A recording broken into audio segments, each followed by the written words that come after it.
Hello students, good evening.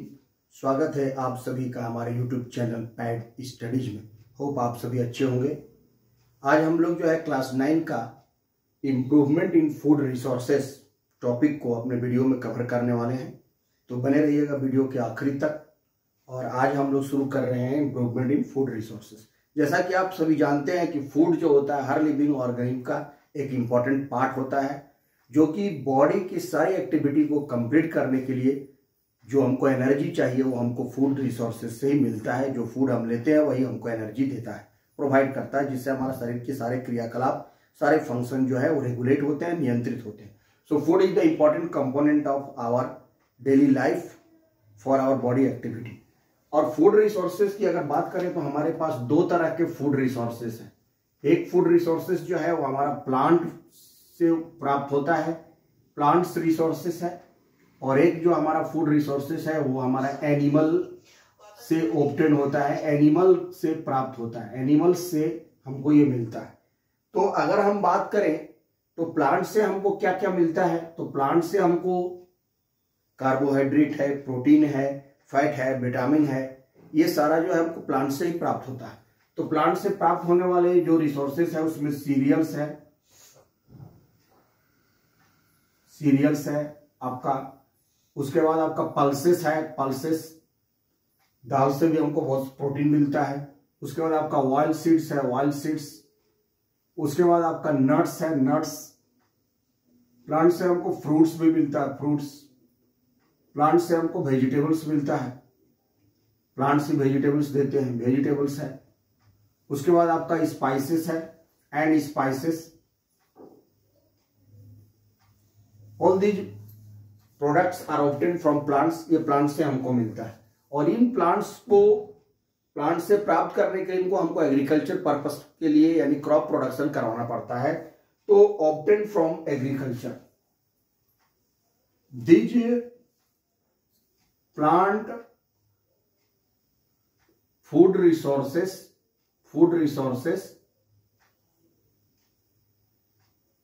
are obtained from agriculture. इनके लिए हमको खेती करना पड़ता है, एग्रीकल्चर और क्रॉप प्रोडक्शन जिसको हम लोग बोलते हैं। तो क्रॉप प्रोडक्शन हम लोग करवाते हैं। क्रॉप प्रोडक्शन के जरिए जो है हम लोग sowing a similar kind of plant on a large scale is called crop. अगर हम किसी प्लांट को, एक ही तरह के प्लांट को, जैसे व्हीट है तो उसमें पूरा व्हीट लगाए हैं, और एक बड़े पैमाने पर अगर हम लोग उसको उगाते हैं तो उसको हम लोग क्रॉप कहते हैं, फसल कहते हैं। तो क्रॉप प्रोडक्शन के जरिए हम इन प्रोडक्ट्स को, प्लांट प्रोडक्ट्स को प्राप्त करते हैं। एनिमल्स प्रोडक्ट में हम लोग का क्या है, डेयरी प्रोडक्ट्स है, जैसे दूध है, डेयरी प्रोडक्ट्स लाइक व्हीट हो गया, like dairy products like milk है, दूध के उत्पादित होने वाले प्रोडक्ट जिसमें आपका मिल्क है। मिल्क को हम लोग देख सकते हैं, मिल्क हो गया। मिल्क प्रोडक्ट में आपका बटर हो गया, बटर। उसका पनीर हो गया, पनीर। उसके बाद आपका कर्ड हो गया। एंड एनिमल से हमको और क्या प्राप्त होता है, एंड फिश है, फिश प्रोडक्शन। उसके बाद आपका चिकन है, मीट है, एग है, एंड एग, फिर हनी भी है, honey that is obtain from honey bee. तो honey bee are obtain and honey are obtain. और इनको हम लोग कैसे प्राप्त करेंगे, एनिमल को पालते हैं हम लोग एनिमल हस्बेंड्री करके, are obtain from animal husbandry. इनको हम लोग जानवरों का पशुपालन करके प्राप्त कर सकते हैं। चलिए, तो ये हो गया हम लोग का कुछ जो आपका फूड रिसोर्सेज जो प्लांट से मिलेगा और एनिमल से मिलेगा। प्लांट से हम लोग क्रॉप प्रोडक्शन करके प्राप्त करेंगे एग्रीकल्चर पर्पस के जरिए, और एनिमल से जो है हम लोग एनिमल हस्बेंड्री के जरिए प्राप्त करेंगे। अब दूसरा है जो why we need to improve our food resources. हमारा जो फूड रिसोर्सेज जैसे चैप्टर आपको कह रहा है कि इंप्रूवमेंट इन फूड रिसोर्सेज, तो आपको पता है कि इंडिया की आबादी बहुत तेजी से बढ़ रही है। स्वतंत्रता प्राप्ति के बाद जो है हमारे देश की आबादी जो है बहुत ज्यादा बढ़ी है और उसके लिए जो है बहुत ज्यादा खाद्यान्न का यानी कि अनाज का जो है आवश्यकता पड़ती है। तो बहुत ज्यादा अनाज की आवश्यकता को हम लोग और उसके रेस्पेक्ट में अगर हम लोग देखते हैं तो हमारा जो लैंड का एरिया है, ऐसा थोड़ी कि हम दूसरे देश पर से कब्जा करके और अपना लैंड को बहुत ज्यादा बढ़ा लिए। तो लैंड जो है वो हमारा लिमिटेड है, उसी में हम लोग जो है क्रॉप प्रोडक्शन भी करवाते हैं, उसी में जो है हम लोग इंडस्ट्री भी सेटअप कर रहे हैं, उसी में रहने के लिए घर भी बनाना है, उसी में बहुत सारी चीजें मतलब सड़कें भी बनाने हैं। तो डेवलपमेंट का काम भी उसी लैंड एरिया में ही यूज हो रहा है। तो लैंड का एरिया जो है धीरे धीरे घट ही रहा है, बढ़ने वाला भी नहीं है। तो उसके तो किसान जो है हमारा फार्मर्स है, उनके पास एक चैलेंज सेटअप हो गया है कि वो लिमिटेड जो एरिया है उसमें वो ज्यादा से ज्यादा प्रोडक्शन को इंप्रूव कराएं, ज्यादा से ज्यादा प्रोडक्शन करें ताकि लोगों का जो क्रॉप का मतलब फूड का जो डिमांड है उसको हम लोग पूरा कर सके। तो फूड प्रोडक्शन के डिमांड को पूरा करने के लिए हमको इंप्रूवमेंट इन फूड रिसोर्सेज की आवश्यकता है। तो ये अगला प्रश्न को हम लोग लिखते हैं, why need to improve our food resources. Why need to improve food resources. तो जैसा हमने आपको पहले बताया कि why need to improve food resources, तो इसमें अगर हम लोग बात करें तो the population of India is increasing, the population of India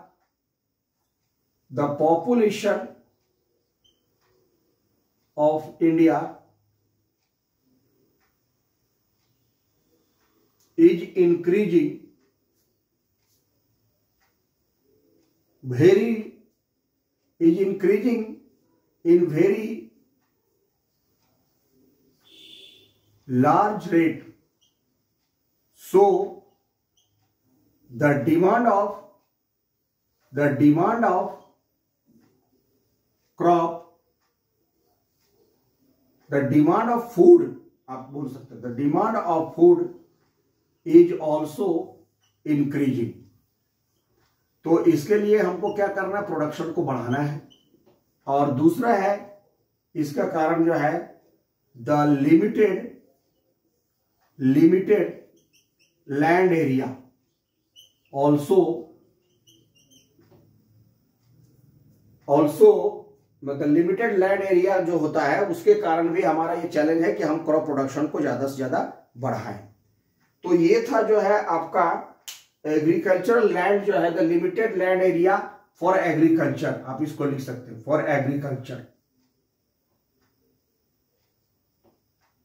उसके कारण जो है हमको ज्यादा से ज्यादा क्रॉप प्रोडक्शन करवाने का जरूरत है और इंप्रूवमेंट करने की जरूरत पड़ी है। तो नेक्स्ट में हम लोग देखते हैं, इसके लिए भारत सरकार ने स्वतंत्रता प्राप्ति के बाद अपने देश के प्रधानमंत्री जो पंडित जवाहरलाल नेहरू बने, उन्होंने बहुत सारे ऐसे साइंटिफिक डेवलपमेंट किया, बहुत सारे ऐसे जो कार्य किए जिसके कारण जो है हमारा देश का किसानों का आत्मबल बढ़ा और प्रोडक्शन भी बहुत तेजी से बढ़ा, और जिसके कारण भारत में हरित क्रांति आई, यानी जिसको हम लोग बोलते हैं ग्रीन रिवॉल्यूशन। तो अब हम लोग देखने वाले हैं रिवॉल्यूशन इन इंडिया। तो रिवॉल्यूशंस भी बहुत सारे हुए, आपको पता है कि रिवॉल्यूशंस इन इंडिया कौन कौन रिवॉल्यूशंस जो हुए हैं, तो बेसिकली हमारे भारत देश में जो है सबसे ज्यादा जो रिवॉल्यूशन हुआ वो तो था खाद्यान्न का ज्यादा प्रोडक्शन, जिसके कारण हरित क्रांति आई, जिसके जनक थे MS स्वामीनाथन। तो पहला रिवॉल्यूशन जो था वो था ग्रीन रिवॉल्यूशन। एक एक करके हम लोग देखेंगे, बहुत सारे रिवॉल्यूशन हुए, तो जिसमें पहला था ग्रीन रिवॉल्यूशन। ठीक है, हम अभी इसके बारे में बात डिटेल में करेंगे।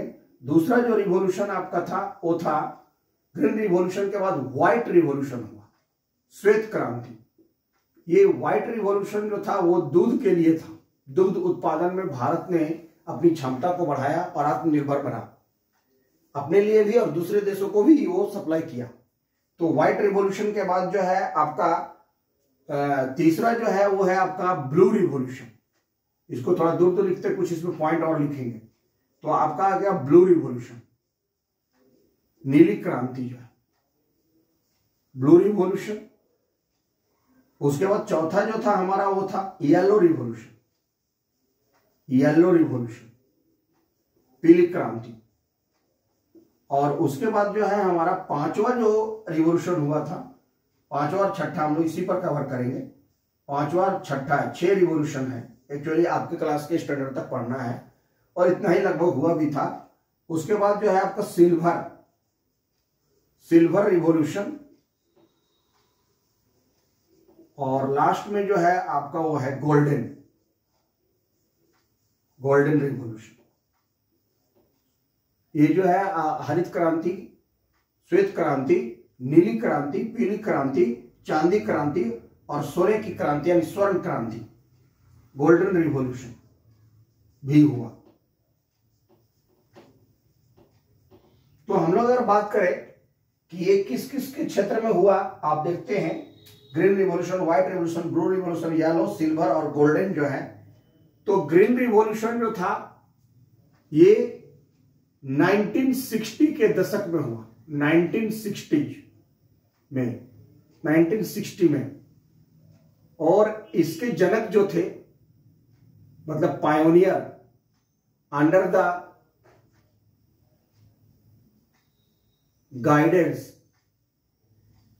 The guidance of MS Swaminathan, जिनको भारत सरकार ने अभी हाल ही में भारत रत्न से सम्मानित किया है। और ये हमारे हरित क्रांति के जनक कहे जाते हैं, स्वामीनाथन, MS स्वामीनाथन। और इसका परिणाम क्या हुआ कि इसका परिणाम ये हुआ कि boosted the crop production, boosted the improvement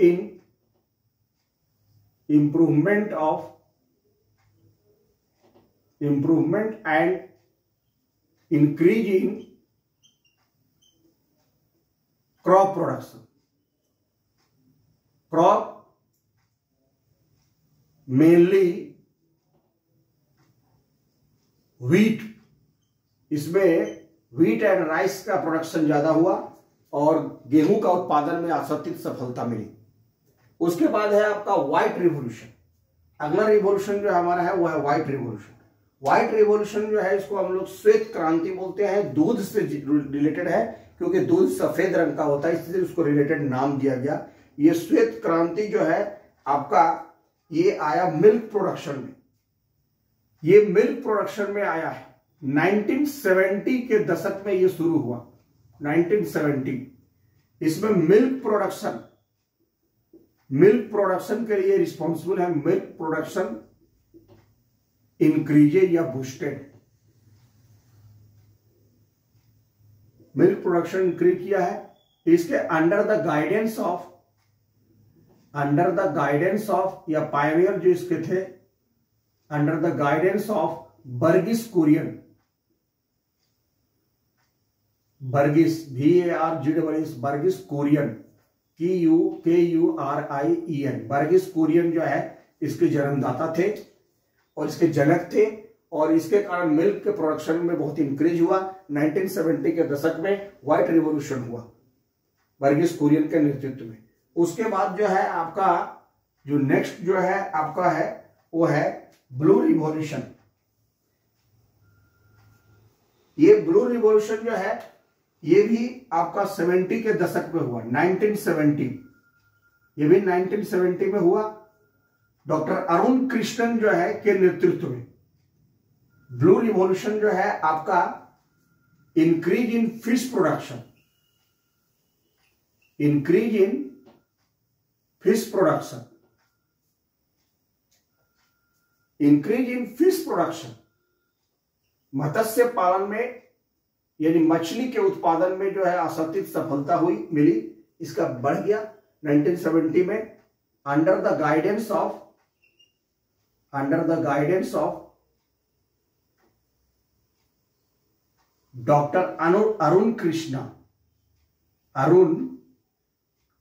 Krishna. या कृष्णा आप बोल सकते हैं। डॉक्टर अरुण कृष्णन है, कृष्णन पूरा नाम था, डॉक्टर अरुण कृष्णन के नेतृत्व में ये ब्लू रिवॉल्यूशन हुआ, जिससे फिश प्रोडक्शन में बहुत ज़्यादा इंक्रीज हुआ और फिश का प्रोडक्शन में जो है ज़्यादा गवर्नमेंट ने ध्यान दिया और उसके लिए जगह जगह डेयरी सेटअप किया गया और फिश का मतलब लोगों को जो है बढ़ावा दिया गया कि भाई आप मत्स्य पालन की तरफ जाएं। Fish are the rich source of protein and vitamin का बहुत बड़ा स्रोत है। लोगों अपने भारत के बहुत सारे लोग जो है बहुत सारे हिस्सों में लोग फिश को खाना बहुत पसंद करते हैं और बहुत डिमांडिंग है इसीलिए। उसके बाद है येलो रिवॉल्यूशन। येलो रिवॉल्यूशन जो होता है आपका ये है पीली क्रांति।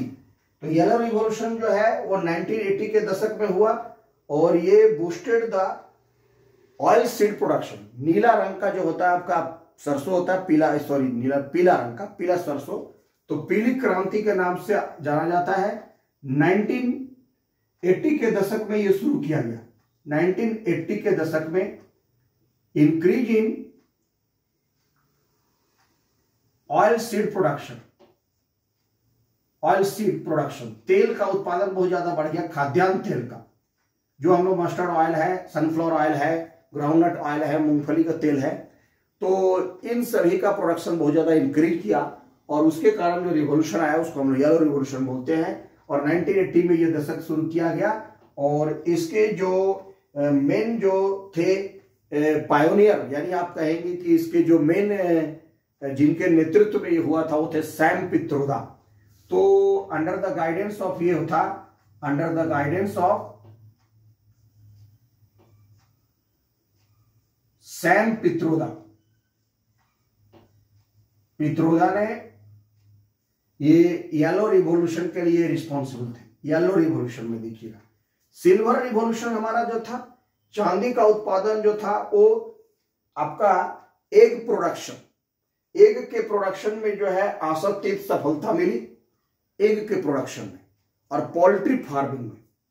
ये सिल्वर रिवॉल्यूशन था। चांदी के जैसा सोना, चांदी व्हाइट होता है, चमकता है आपका अंडा, तो उससे रिलेटेड है ये आपका है egg production, egg production. Egg production में ये आशातीत सफलता मिला, उसको इंक्रीज किया गया। एग प्रोडक्शन, पोल्ट्री, पोल्ट्री जो मुर्गी पालन है और अंडे का उत्पादन और मुर्गी का उत्पादन, मुर्गे यानी चूजे का उत्पादन जो है, चिकन का प्रोडक्शन बढ़ा, पोल्ट्री प्रोडक्शन इंक्रीज हुआ, पोल्ट्री प्रोडक्शन। इसके जो है ये भी 1980 के दशक में हुआ, 1980 में। और डॉक्टर मिसेस इंदिरा गांधी जो है इसके जो है जनक थी, या एक तरह से कहे कि इनके गाइडेंस में हुआ। इंदिरा गांधी की प्रेरणा थी, हमारे पूर्व प्रधानमंत्री जो थी इंदिरा गांधी। और बहुत सारे इन्होंने एग और पोल्ट्री प्रोडक्शन के बढ़ावा देने के लिए कारखाने सेटअप किए और बहुत जगह जो है, बहुत जगह अंडे का उत्पादन में बढ़ावा किया गया और जिसके कारण जो है वो इसमें बहुत ज्यादा सफलता मिली। तो लास्ट में जो आपका है वो है गोल्डन रिवॉल्यूशन। गोल्डन रिवॉल्यूशन जो था वो हॉर्टिकल्चर के क्षेत्र में है। आपका फ्रूट हो गया, वेजिटेबल्स हो गया, ये फलों के उत्पादन में जो है आशातीत सफलता मिली। फ्रूट का प्रोडक्शन बढ़ा। उसके बाद जो है आपका हॉर्टिकल्चर यानी बागवानी के पौधे हो गए, जो हॉर्टिकल्चरल प्लांट का प्रोडक्शन बढ़ाया गया। हॉर्टिकल्चरल प्लांट का प्रोडक्शन बढ़ाया गया, फ्रूट का प्रोडक्शन बढ़ाया गया, फलों का, सब्जियों का उत्पादन में जो है आशातीत सफलता मिली। और ये भी जो है 1980 के दशक में ये हुआ। 1980 में इसके जो प्रणेता थे वो थे आपके निरपक्ष तुतेज। ये निरपक्ष तुतेज जो थे, TUTEJ तुतेज, इसके मेन जो थे वो पायनियर थे, निरपक्ष तुतेज। और ये प्रोडक्शन जो है वो फ्रूट का और फलों और सब्जियों के प्रोडक्शन में ज्यादा सफलता मिली, जिसके कारण इसको हम लोग बोलते हैं गोल्डन रिवॉल्यूशन।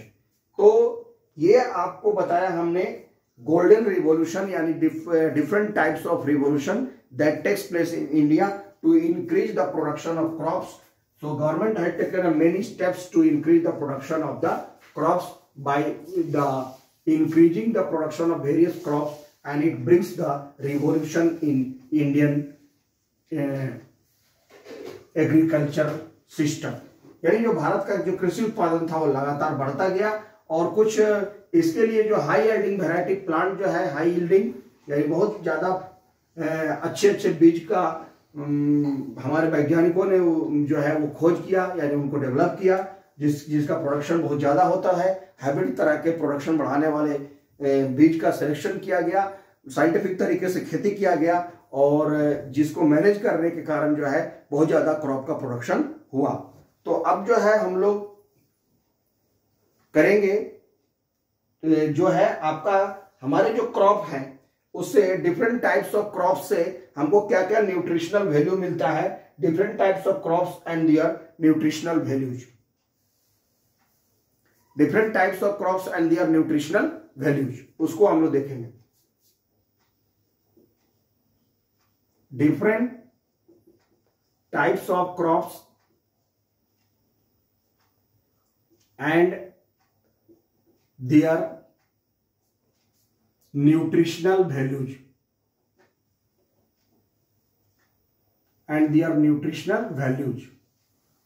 अगर हम लोग बात करें तो हम लोग मेनली जो है हम लोग बैलेंस डाइट लेते हैं, तो उसमें सबसे पहले इंपॉर्टेंट जो रहता है क्रॉप जो होता है वो कार्बोहाइड्रेट होता है। कार्बोहाइड्रेट जो होता है वो इंपॉर्टेंट क्रॉप होता है। तो कार्बोहाइड्रेट हमको किस में मिलता है, वो है आपका सीरियल्स में। तो कार्बोहाइड्रेट जो है आपका सबसे ज्यादा हमको सीरियल्स में मिलता है। सीरियल्स में हम लोग किसका किसका प्रोडक्शन करते हैं, तो सीरियल्स में हम लोग मेनली जो अनाज होते हैं, अनाज में हम लोग व्हीट का प्रोडक्शन ज्यादा करते हैं, गेहूं, उसका पैडी है, पैडी मुख्य रूप से हम लोग यही खाते हैं, पैडी यानी जिसमें हम लोग राइस चावल जिसको धान बोलते हैं, पैडी। उसके बाद जो है आपका हम लोग मेज मक्का भी यूज करते हैं, मक्का को अनाज के रूप में। उसके बाद जो है आपका मेज हो गया, उसके बाद मिलेट्स बाजरा है, बाजरा भी की रोटी भी बहुत मिलेट्स है, मड़ुआ है, ये है मिलेट्स है। उसके बाद आपका सोरघम है, ज्वार बाजरा, सोरघम, मड़ुआ, ये सब जो है क्रॉप से हमको क्या मिलता है, these are the rich source of carbohydrate. Carbohydrate ये प्रोवाइड करते हैं, कार्बोहाइड्रेट का ये रिच सोर्स है। तो we get carbohydrate from cereals like wheat, paddy, maize, millet, sorghum, madua, इन सभी से हमको अनाज से जो हमको कार्बोहाइड्रेट मिलता है। दूसरा जो आपका क्रॉप है वो आपका पल्सेस है, पल्सेस हम लोग यूज करते हैं अपने भोजन में, न्यूट्रिशनल इसमें भी बहुत वैल्यू होता है। और दालों में प्रोटीन पाया जाता है जो हमारे बॉडी के लिए, डेवलपमेंट के लिए, बॉडी बिल्डिंग के लिए, शरीर के विकास के लिए बहुत आवश्यक होता है।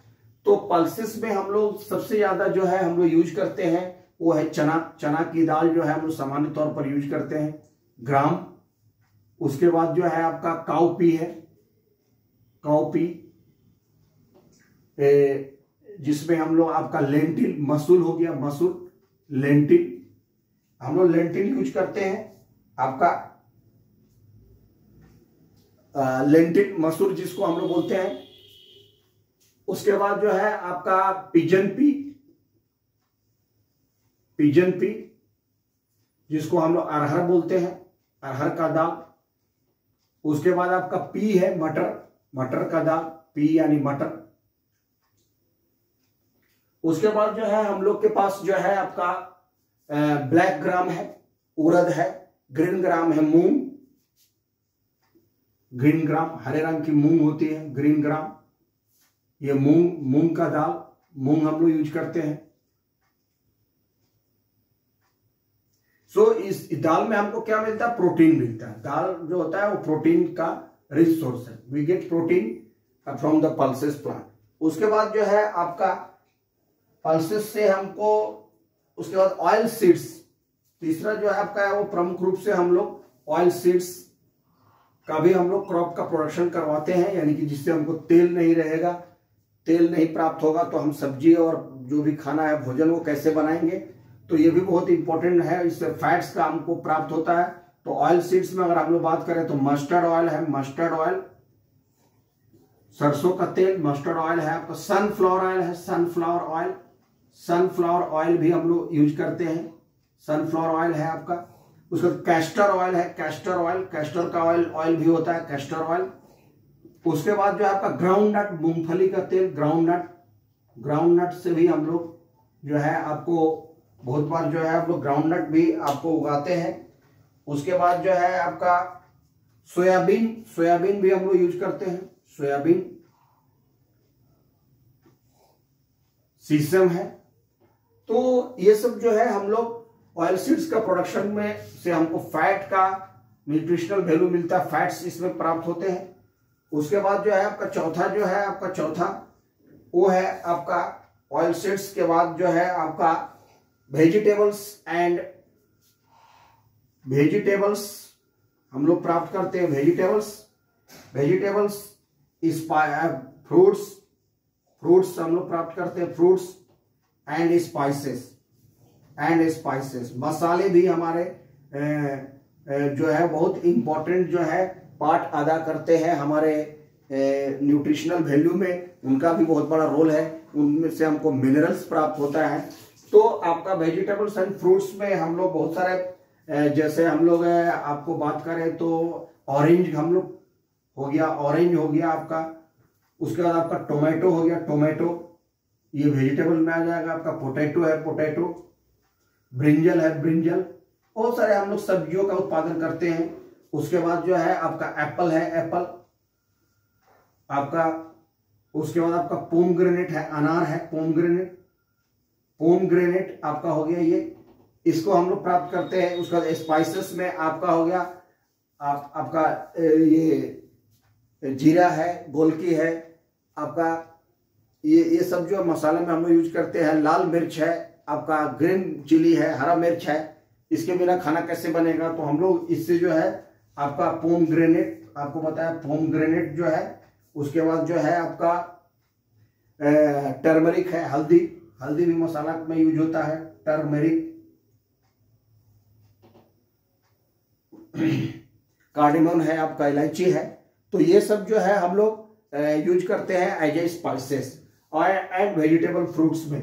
तो वेजिटेबल और स्पाइसेस जो है हमको प्रोवाइड करते हैं, ये हमको देते हैं vitamins and minerals, vitamins and minerals के ये रिच सोर्सेस हैं, विटामिन्स एंड मिनरल्स, इससे हमको प्राप्त होता है। So vegetables and fruits are the rich sources of vitamins and minerals. एक और क्रॉप हम लोग यूज करते हैं जो हम लोग फॉडर क्रॉप के रूप में यूज करते हैं, फॉडर क्रॉप्स। फॉडर क्रॉप्स जो होता है ये जानवरों की फसल होती है, चारा की फसलें जो होती है, चारा की फसलें भी हम लोग यूज करते हैं एज ए फॉडर क्रॉप्स में। तो फॉडर क्रॉप्स में क्या क्या हम लोग, आपको एनसीईआरटी का बुक आप अपना क्लास 9 का देखेंगे तो ये बहुत ही अक्सर आता है कि फॉडर क्रॉप्स में हम लोग 3 फॉडर क्रॉप्स को यूज करते हैं, जिसमें एक है आपका बरसीम, बरसीम, BARSEAM, बरसीम है। उसके बाद जो है आप अगर ध्यान देंगे तो बरसीम के बाद जो है आपका ओट है, ओट, जई जिसको हम लोग बोलते हैं। अगर आप इसकी हिंदी अगर आप सर्च करेंगे तो जई, ओट जो है वो घास होता है और जई के रूप में आता है, जो हम लोग जानवरों को खिलाते हैं। पहले हम लोग यूज करते थे, अभी भी यूज कर रहे हैं हम लोग भी अपने न्यूट्रिशनल डाइट में। फाइबर्स इससे बहुत प्राप्त होता है और हेल्दी होता है जई। ओट्स भी हम लोग लेते हैं, ओट्स के रूप में जो है। और बरसीम है, ओट है, और एक सूडान ग्रास बोल करके आता है, सूडान ग्रास, ये याद रखिएगा, सूडान ग्रास जो होता है। And berseem and oat is the source of fodder crop, जो जानवरों के लिए क्रॉप फॉर लाइव स्टॉक हम लोग यूज करते हैं, क्रॉप्स फॉर लाइव स्टॉक, यानी जानवर के लिए। लाइव स्टॉक्स में वही आते हैं जो मवेशी होते हैं, उनको भी हमको भोजन देना पड़ता है, तो उनका जो भोजन होता है घासें, और लाइव स्टॉक जो होता है वो होता है फॉडर क्रॉप्स। अभी जो है और आगे हम लोग बढ़ते हैं तो different crop season in India. Bharat में कौन कौन क्रॉप जो है सीजन के आधार पर, ये क्लास 8 में भी आप पढ़े होंगे कि हम लोग जो है आपका ये खरीफ क्रॉप, रबी क्रॉप और जायद क्रॉप जो है, ये 3 तरह का क्रॉप जो है अपने इंडिया में होता है। सीजन के आधार पर हम बात करते हैं। खरीफ क्रॉप जो है वो रेनी सीजन में उगाया जाता है, के फॉर खरीफ, के फॉर कीचड़। जब वर्षा होती है उस समय कीचड़ हो जाता है, और खरीफ क्रॉप खरा यानी कि धान हो गया आपका, और जो मकई हो गया, ये सब उगता है बरसात के दिनों में। इसका टाइम है जून टू अक्टूबर। ये पैडी यानी राइस प्लांट, मेज प्लांट, मिलेट्स, कॉटन का भी जो है वो बरसात के दिन में उगता है, और ग्राउंड नट मूंगफली भी हम लोग उगाते हैं। जून से लेकर अक्टूबर तक इसका समय है। ये खरीफ क्रॉप का जो रेनी सीजन में उगाया जाता है। उसके बाद है आपका रबी क्रॉप, जो कि विंटर सीजन में जाड़े की फसल होती है। वो समय जो होता है, जिससे अभी का समय अब आएगा नवंबर में, तो हम लोग नवंबर टू अप्रैल के समय जो अब धान को काट लेंगे और अब गेहूं का उत्पादन होगा। तो जाड़े के दिन में विंटर सीजन में जो है नवंबर टू अप्रैल का समय है। इसमें व्हीट, ग्राम, पी और मस्टर्ड प्लांट जो है, यानी कि जो ऑयल सीड का जो मस्टर्ड प्लांट होता है, उसका क्रॉप का हम लोग प्रोडक्शन करवाते हैं। उसके बाद एक और क्रॉप होता है जो जायद क्रॉप है।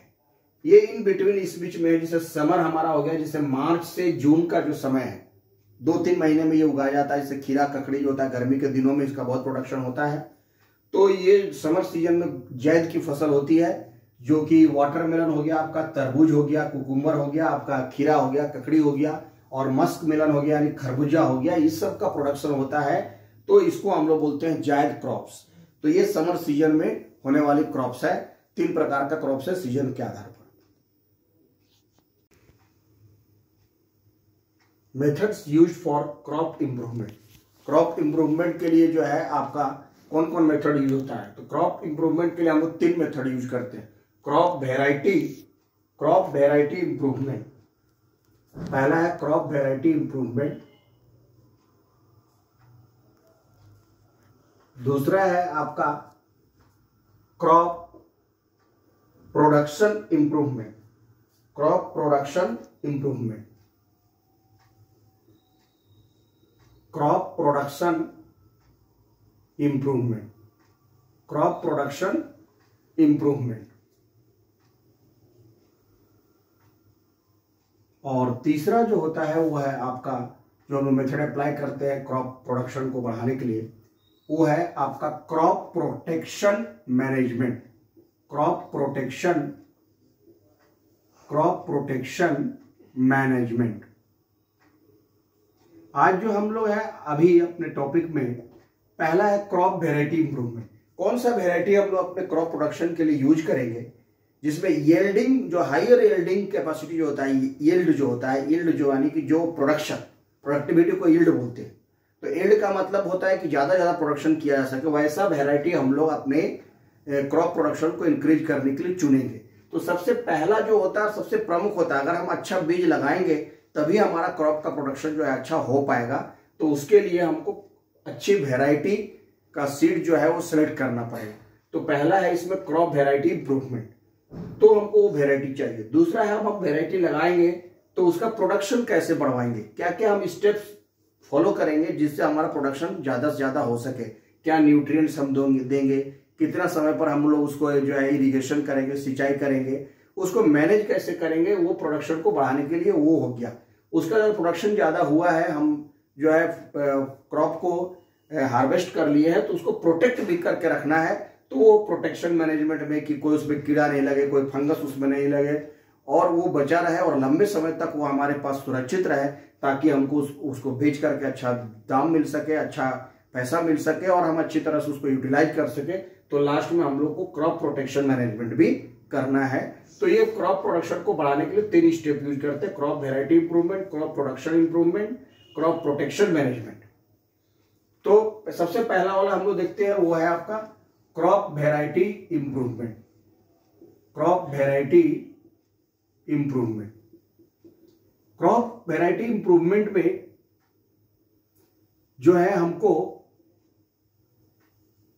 हाई यील्डिंग वेराइटी चाहिए। हाई यील्डिंग वेराइटी होता है प्लांट का। हाई यील्डिंग वेराइटी का मतलब होता है कि हमको हाई यील्डिंग वेराइटी वाला प्लांट चाहिए, जिसको हम लोग बोलते हैं HYV, यानी high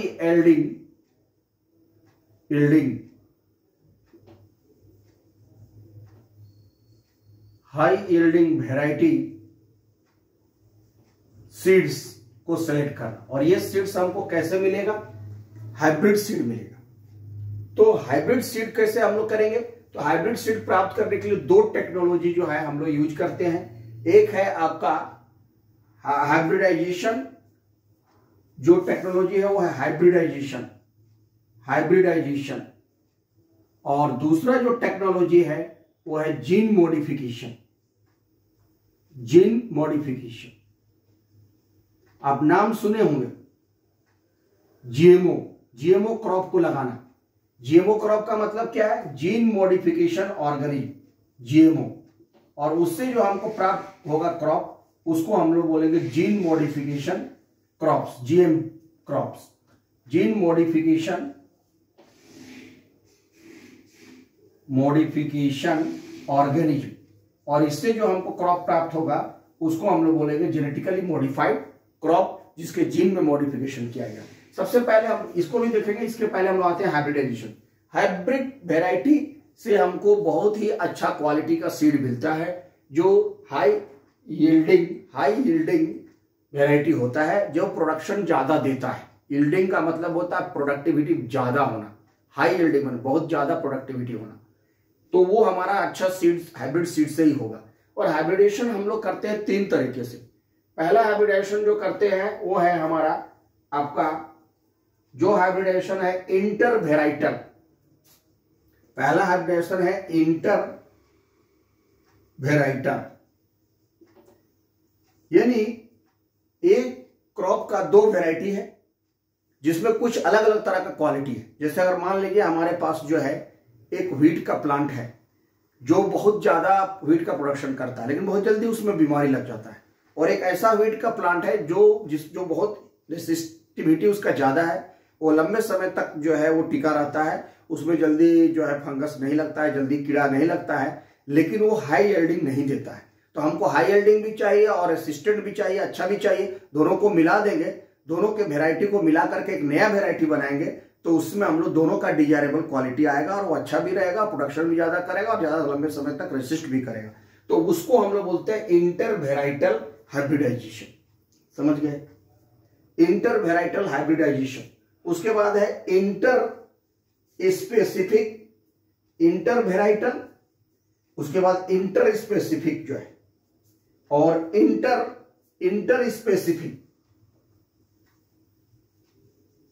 inter specific hybridisation.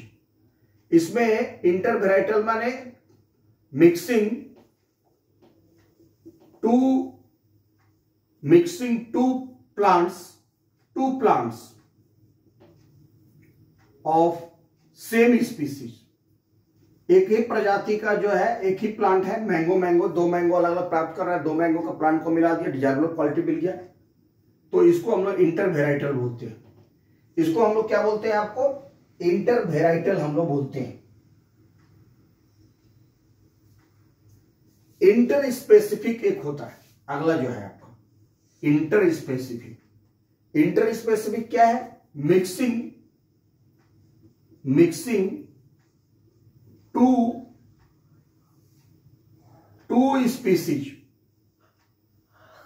Species of two different species, इसको लिखते हैं two different species, mixing two different species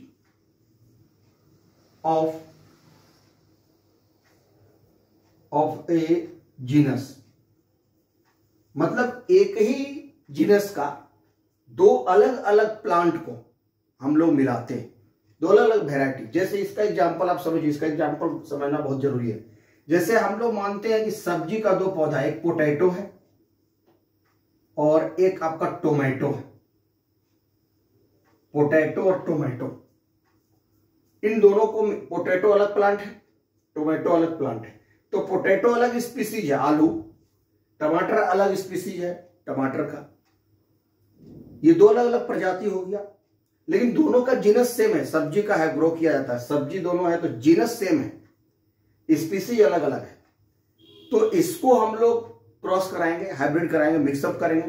potato के प्लांट में के ही साथ टोमेटो के प्लांट भी उगाएंगे और दोनों को मिलाने के बाद जो एक अलग प्लांट मिलेगा, उस प्लांट को जब हम लोग ग्रो कराते हैं तो उस तरह की स्पीसीज को हम बोलते हैं इंटर स्पेसिफिक प्लांट। पोमेटो इसका नाम आ जाता है। इन दोनों के मिलाने से जो प्लांट बनता है उसको हम लोग बोलते हैं पोमेटो। यानी एक ही में पोटैटो टोमेटो दोनों का वेराइटी मिल गया। दोनों को मिला करके हम लोग अलग अलग स्पीसीज को मिलाते हैं, इंटर स्पेसिफिक। उसके बाद जो है आपका इंटर जेनेरिक भी हाइब्रिडाइजेशन होता है। इंटर जेनेरिक का मतलब हो गया ये अलग हो गया, दो अलग अलग जीनस के प्लांट को हम लोग आपस में मिलाते हैं, तो उसको हम लोग बोलते हैं इंटर जेनेरिक। जीन मॉडिफिकेशन क्या है, इसको थोड़ा समझ लीजिए। जीन मॉडिफिकेशन जो होता है, यानी अगर कोई किसी जीन यानी क्या है डीएनए, तो अगर हमारे अंदर कैरेक्टर है तो उस कैरेक्टर को कौन रेगुलेट कर रहा है, उस कैरेक्टर को रेगुलेट कर रहा है gene. Gene is called the unit of heredity. और डीएनए के ऊपर जो है हमारा क्रोमोजोम के ऊपर जीन रहता है, डीएनए उसी का एक सेगमेंट है। हम लोग जानते हैं कि डीएनए जो डबल हेलिकल स्ट्रक्चर है डीएनए, इस डीएनए के ऊपर जीन है। अब इसके डीएनए में हम लोग बदलाव करेंगे, यानी मॉडिफिकेशन इन जीन। हम मान लीजिए हमारे कैरेक्टर, जैसे किसी का व्यक्ति का मान लीजिए आंखों का कलर है, बाल का उसका कलर है, उसका स्किन का कलर है, उसके नाक की बनावट है, ये सब जो है जीन के द्वारा रेगुलेट होता है। अगर हम इसमें परिवर्तन करना चाहते हैं, इसको और अच्छा बनाना चाहते हैं, इसको जीन में मॉडिफिकेशन करेंगे। प्लांट का भी उसी तरह, उसकी हाइट है, उसके अंदर विटामिन का क्या कंटेंट है, उसके अंदर कैसा फल लगता है, उसका भी कैरेक्टरिस्टिक को बदलने के लिए अगर उसके कैरेक्टरिस्टिक को कंट्रोल करने वाले अगर हम लोग उसके अंदर के जीन को मॉडिफाई कर देते हैं तो that is called genetically modified plant. और उसके द्वारा जो हम जो है वेराइटी को इंप्रूव करा सकते हैं, और वो जो वेराइटी हमको मिलेगा वो हाई यील्डिंग का वेराइटी होगा। और वो हाइब्रिड प्लांट को हम इस दो तरीके से ऑब्टेन करते हैं, जिसमें एक है हाइब्रिडाइजेशन और दूसरा है जीन मॉडिफिकेशन। हम लोग अपने अगले वीडियो में जो है हाई यील्डिंग वेराइटी प्राप्त करने के लिए उसमें जो है 6 डिजायरेबल कैरेक्टरिस्टिक होना चाहिए था, जिसमें हम लोग देखेंगे higher yield, improved quality, biotic abiotic resistance जो आपके एनसीईआरटी बुक में दिया है, वाइडर एडेप्टेबिलिटी, उसके बाद डिजायरेबल एग्रोनॉमिक कैरेक्टरिस्टिक, और ये हम लोग देखेंगे। और maturity duration, change in maturity duration, ये 6 कैरेक्टरिस्टिक को भी हम लोग करेंगे। और आगे बाकी और भी इसका पार्ट 2 जो है वो वीडियो हम लेकर के आएंगे, जिसमें इसको कवर करेंगे। तो थैंक यू फॉर वॉचिंग।